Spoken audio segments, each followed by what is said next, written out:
राज्यातील पाणी प्रश्नाबाबत नाशिकमधील नागरिकांनी आणि अभ्यासकांनी आणि विद्यार्थ्यांनी काही उपाय सुचवलेले आहेत। पाहूयात त्यांच्या काही प्रतिक्रिया।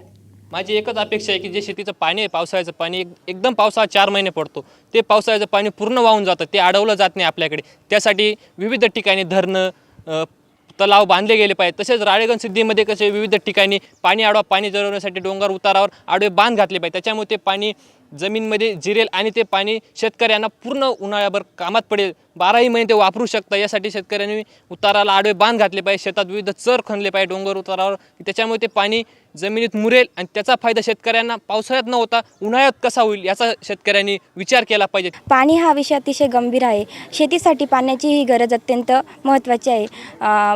आपल्या भारतामध्ये जास्तीत जास्त प्राधान्य पाण्याचं हे औद्योगिक क्षेत्रात दिलं जातं, ते शेतकऱ्यांना मिळावं व ग्रामीण भागामध्ये 18 तास लोड शेडिंग होते, त्यामुळे शेतकऱ्यांना योग्य प्रमाणात पिकांसाठी पाणी दिलं जात नाही।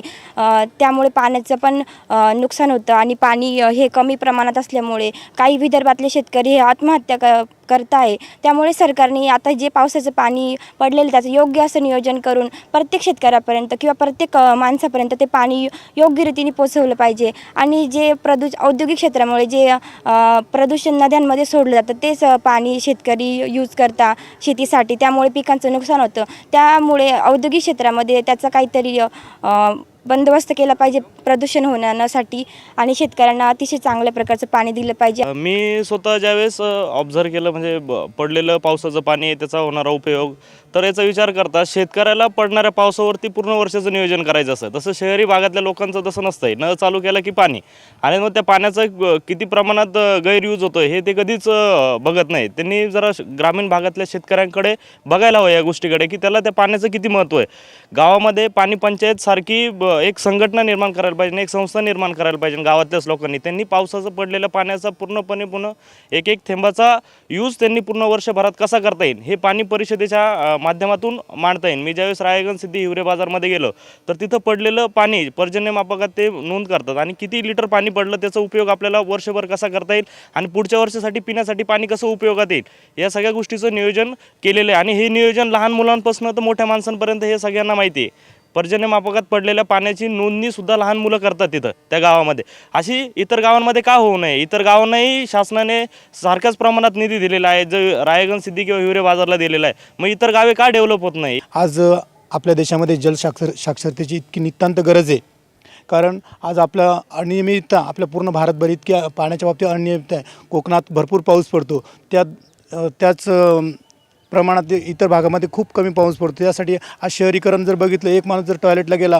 कमीत कमी 20 ते 25 लिटर पाणी एका वेळेस सोडतो। पाश्चिमात्य देशांमध्ये जर बघितलं आपण, युरोप अमेरिकेमध्ये, तर आजही त्यांची जलसाक्षरता इतकी हा विषय त्यांच्याकडे पहिलीपासून राबवला जातो आहे, त्याच्यामुळे त्यांना पाण्याचं महत्त्व पटलेलं आहे। इस्रायलसारखा देश आहे, इतक्या सूक्ष्म नियोजन पाण्याचं केलं, त्या पद्धतीने आपल्या देशात सुद्धा पाण्याचं सूक्ष्म नियोजन जर झालं तरच काहीतरी प्रमाणात आपल्या देशाचा विकास होऊ शकतो। उदाहरणार्थ आज नाशिकचा आपण विचार केला, नाशिकमध्ये भयंकर खूप पाऊस पडतो, त्या मानाने इतर ठिकाणी पाणी खूप दुष्काळ आहे, त्याचं आज आपल्या लोकांना त्याचं गांभीर्य नाही। आज ह्या पाण्याचा जर व्यवस्थित वापर केला तर बाकीच्या लोकांनासुद्धा त्याचा उपयोग करता येईल। भारतात मोठ्या प्रमाणावर पाण्याची समस्या आहे, मोठ्या प्रमाणावर दुष्काळ पडत आहे आणि महाराष्ट्र शासन आणि भारत सरकार हे पाण्यावर मोठ्या प्रमाणात खर्च करत आहे।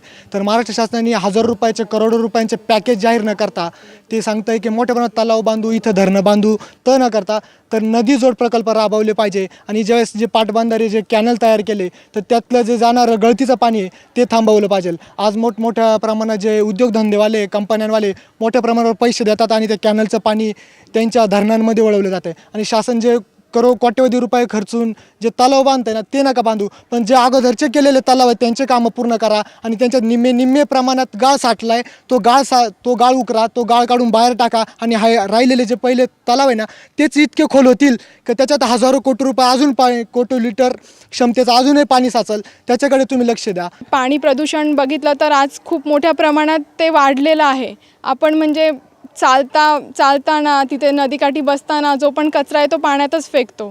आता मध्ये मी बघितलं इथे गणपती फेस्टिवल झाला तेव्हा इथे गोदावरीमध्ये मोठ्या प्रमाणात निर्माल्य फेकण्यात आलं. तर आम्ही सगळे कॉलेज स्टुडंट्सनी आणि निर्मल ग्राम निर्माण केंद्र जे इथे जवळच आहे, आम्ही एक प्रकल्प राबवलेला सगळं निर्माल्य गोळा करायचं. मग आम्ही सगळे जे पण तिथे गाड्या जायच्या किंवा मंडळांचे गणपती जायचं तर आम्ही ते थांबवायचो आणि सगळं निर्माल्य गोळा करायचो आणि सगळं मग सॅग्रिगेट केलं, फळं एकीकडे, फुलं एकीकडे, आणि मग त्याचा लोकांना महत्त्व समजवलं की तुम्ही ते नदीत टाकू नका आणि त्याच्यामुळे आपल्यालाच त्रास होतो. पैसा त्याच्याकच पाणी आज झालेलं आहे. झोपडपट्टीमध्ये पाणी पुरत नाही आहे. मोठ्या प्रमाणावर बंगले रो हाऊसेस झालेले. त्यासाठी माझी इतकीच विनंती आहे की ज्या झोपडपट्टी गरीब लोक आहे पहिले त्यांना प्राधान्य दिलं पाहिजे. पाणी हा गरिबापर्यंत पोहोचत नाही आहे. एक वर्षी खूप पाऊस पडतो, दुसऱ्या वर्षी पाऊस पडत नाही. पण ज्यावेळेस हा पाऊस पडतो तर आपलं छतावरचं जे पाणी आहे, जे इंडस्ट्रीज असतील, स्कूल्स असतील, बिल्डिंग्स असतील, कॉलेजेस असतील किंवा जे काही छतावरचं नैसर्गिकरित्या येणारं पाणी आहे तो त्याचा थेंबन थेंब जमिनीमध्ये जिरण्यासाठी ज्या काही तंत्रज्ञान विकसित झालेलं आहे त्यामध्ये विहीर पुनर्भरण आहे किंवा कूपनलिका पुनर्भरण आहे किंवा रेन वॉटर हार्वेस्टिंग आहे. जास्तीत जास्त पाणी हे जमिनीमध्ये कसं जिरेल किंवा मुरेल या पद्धतीने उपाययोजना करायला पाहिजे. आज आपण बघतोय की बरीच धरणं आपण बांधलेली आहेत, त्या धरणांमध्ये गाळ साचलेला आहे किंवा काही पाणी धरणं ओव्हरफ्लो होऊन ते पाणी वाहून जातं आहे. तर ते पाणी आपल्याला काही प्रमाणात डायव्हर्ट करता येईल का किंवा त्याच्यातला गाळ काढून तो शेतीसाठी वापरता येईल का. तर यासाठी ह्या शासनाने बऱ्याच योजना आखलेल्या आहेत, परंतु त्याचा इफेक्टिवली वापर होत नाही किंवा त्यासाठी फंड्स अवेलेबल होत नाही. शेततळ्याचा जर विषय घेतला तर आपण बघतोय की मोठ्या प्रमाणात शेतकऱ्यांकडून शेततळ्यासाठी मागणी होते, परंतु त्या पद्धतीने अनुदान उपलब्ध होत नाही. आपण